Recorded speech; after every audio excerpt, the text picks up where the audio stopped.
Sí, per lo que et comentava, no? Que són companys que ja has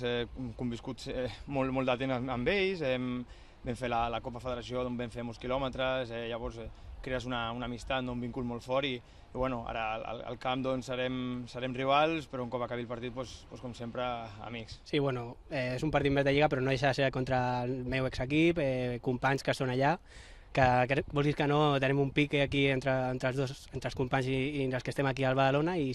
bueno, és un partit més, però jo personalment tinc moltes ganes de jugar i espero que podem guanyar. Això mateix, sí, som dos equips amb molta història, amb molta afició i sí, de fet sempre han sigut molt bons derbis. Sí, són dos equips històrics, a més són dos equips de Barcelona, que vulguis que no sempre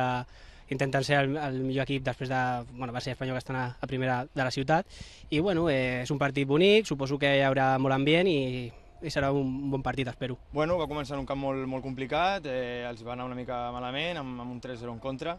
però bueno, aquesta setmana remuntant, ja ells tenen 3 punts, nosaltres hem començat una mica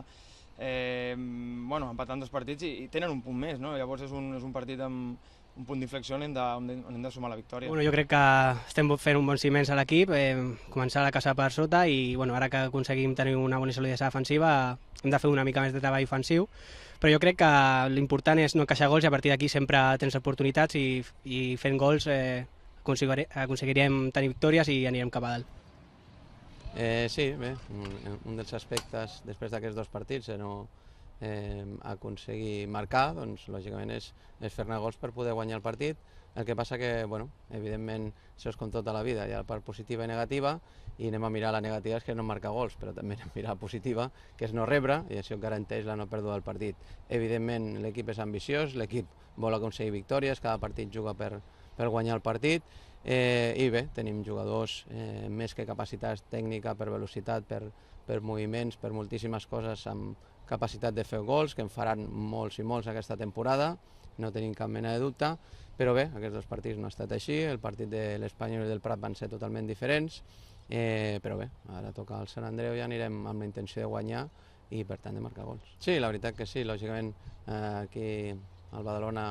estem uns quants que vam estar la temporada anterior al Sant Andreu i és evident que allà on estàs sempre deixes un trosset o t'emportes un trosset d'aquell club i a més hi ha molts jugadors encara allà, per tant bueno, hi ha molta relació, però bueno, al final el que vols és aconseguir la victòria. Ells van poder aconseguir la primera victòria després d'un partit fora de casa bastant dur, amb un 3-0. El futbol, cada partit és una història, ells tenen partit de Copa del Rei entre setmana, però bé, potser podíem pensar que això és un hàndicap pel Sant Andreu, però ni molt menys és així. El Sant Andreu la temporada passada va fer moltes setmanes de 3 partits de competició, per tant els jugadors estan acostumats, o sigui que això quedarà en segon pla, i el que volem és guanyar el partit, malauradament haurà de ser contra el Sant Andreu, però és el que toca.